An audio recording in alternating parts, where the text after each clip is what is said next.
Hola, mi nombre es Rosa Isela Rodríguez Ortega. Actualmente curso el noveno semestre de la carrera de Ingeniería Industrial en el Instituto Tecnológico Superior de Guanajuato. Me gustaría hablarles sobre mi experiencia como instructor con Rivera Consulting. Es una experiencia muy agradable. Te ayuda a aumentar mucho tus capacidades y habilidades, tanto personales como profesionales. En lo personal, me gustó mucho el ambiente laboral, ya que logramos formar un gran ambiente de trabajo en equipo, lo cual es esencial para el trabajo allá afuera. Actualmente estoy brindando mis prácticas profesionales y al formar parte del grupo de instructores, esta experiencia me ayudó bastante para mi trabajo realizado ahora, ya que me encuentro en el área de seguridad e higiene. Es muy importante que cuando se nos presentan este tipo de oportunidades las tomemos, ya que no nos vamos a arrepentir, pues son más las experiencias buenas, los conocimientos que vamos a adquirir. Lo que yo adquirí dentro de mi formación como instructor fue mejorar mi comunicación oral, escrita y también cómo relacionarme con las diversas personas.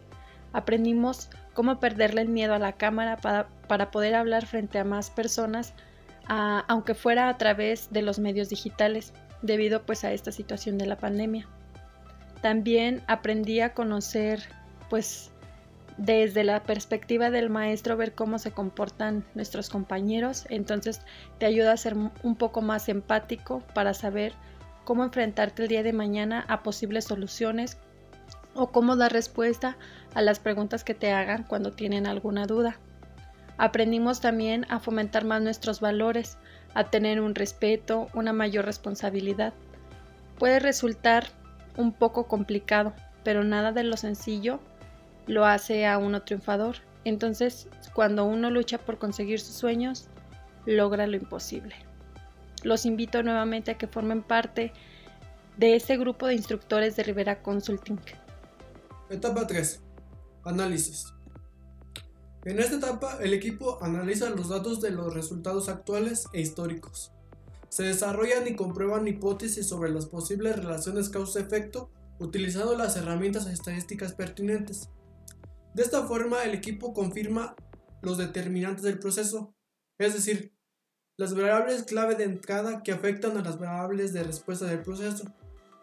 La fase de análisis permite investigar sobre las relaciones entre el rendimiento del proceso y las entradas del proceso, gracias a los datos recogidos en la fase de medición. Aquí es donde se establecen las hipótesis de mejora y se crea el plan de mejora basados en la lista de factores con sus respectivos impactos. Se analizan e interpretan los resultados de la medición, contrastando la situación actual con el historial del proceso. Es aquí donde podemos averiguar las causas del problema. Esta es la fase más intensiva en cuanto a cálculos estadísticos y la que permite identificar y confirmar las relaciones entre las variables que se consideran entre las distintas hipótesis. Los objetivos de esta fase son determinar el nivel de desempeño del proceso actual, identificar cuáles son las fuentes de variación. Una vez identificadas las causas potenciales de este medio de la lluvia de ideas, un diagrama de causa-efecto, se realiza un proceso de validación estadística de las mismas apoyándose del análisis de regresión, como las pruebas de hipótesis y análisis de varianza.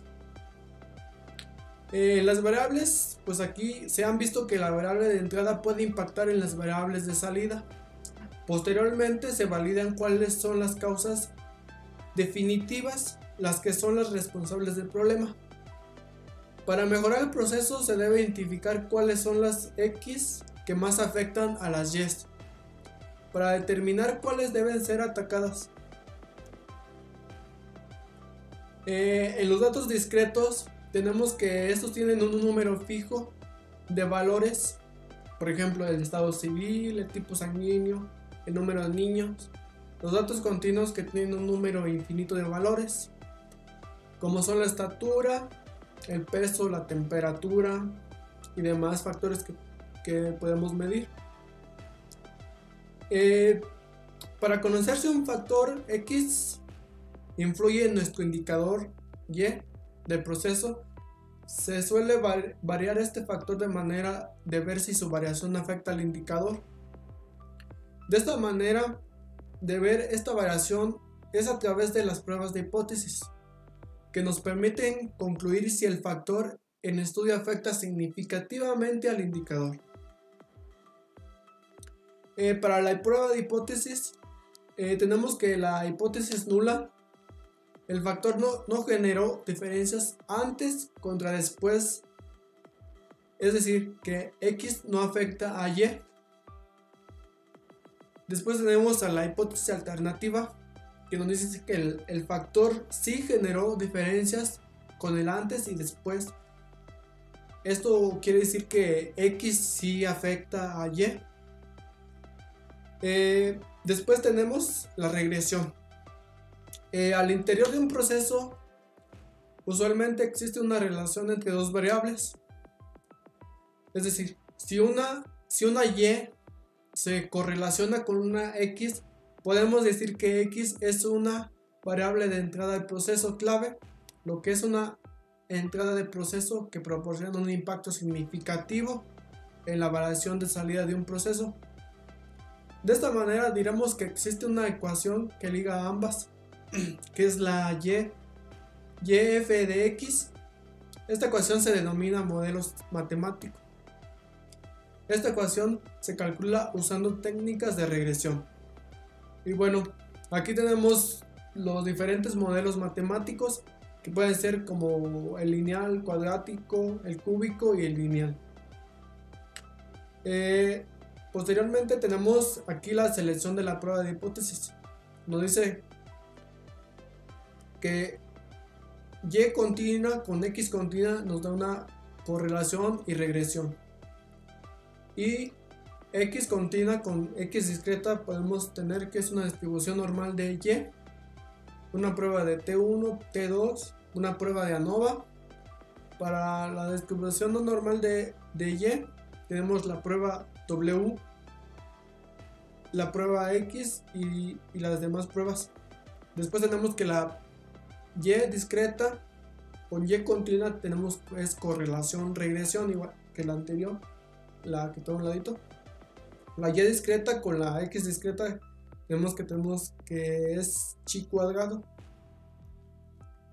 Después tenemos nuestro procedimiento para la prueba de hipótesis. Número 1, que es identificar de acuerdo al tipo de variable discreta o continua. Después, establecer la hipótesis nula. Después, especificar una hipótesis alternativa apropiada. 4.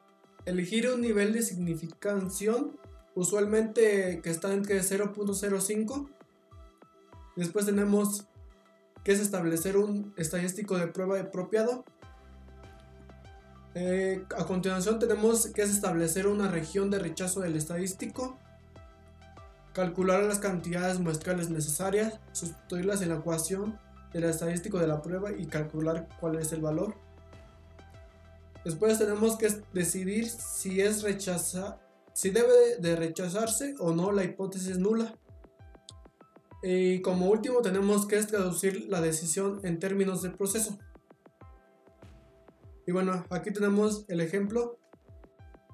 Tenemos identificar qué tipo de prueba es.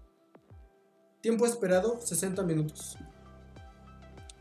Y bueno, aquí como tenemos es que nuestra X tenemos por zonas geográficas.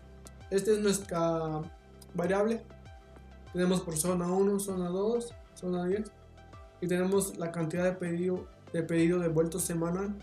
Este es de un ejemplo de una pizzería. Tenemos nuestros 48 datos en las 48 semanas. Tenemos de 20, 30, 10, así continuamente. Entonces, tomando como referencia X1 nos dice que es discreta porque tiene 10 valores menos que 30. Y es continua, por lo tanto se utiliza una prueba de ANOVA, para probar la significancia de X en Y. Y tenemos otro ejemplo, que es bueno, es continuación del otro, que es X2 repartidores. Tenemos que el repartidor 1, repartidor 2, repartidor 10. También tenemos la cantidad de pedidos semanales.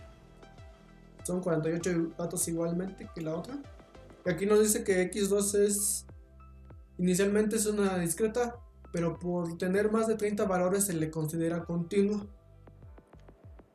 Y es continua, por lo tanto se utiliza una prueba de regresión. Y aquí tenemos la actividad 5, que es identificar el tipo de prueba. Tiempo esperado 60 minutos. Aquí tenemos nuestra X2, bueno, es continuación de los anteriores, que nos dice que es el repartidor que usa guía, y tenemos si sí o no. Y tenemos nuestra cantidad de pedido de devuelto semanal, que es 50, 10, 20 y así continuamente. Entonces aquí lo que vamos a tener que hacer es encontrar qué tipo de prueba es, de acuerdo a los datos anteriores que nos estaban arrojando. Aquí como una nota o como referencia, nos dice que no se puede utilizar ANOVA porque solo son 2 muestras. Esta es la actividad que estarán desarrollando ustedes en la asignación de Teams. Y aquí tenemos la actividad 6. Nos dice definir el tipo de herramienta que puede ser óptima para saber cuáles son los factores que no están afectando en nuestro proceso. Y aquí cabe mencionar que aquí deben de tener las competencias necesarias del curso anterior para saber qué tipo de herramienta se puede utilizar. Y bueno, dice, dando seguimiento a la actividad 4, el ingeniero debe certificar el sistema de medición ultrasónico. Este mide el grosor de un recubrimiento de protector de las puertas pintadas.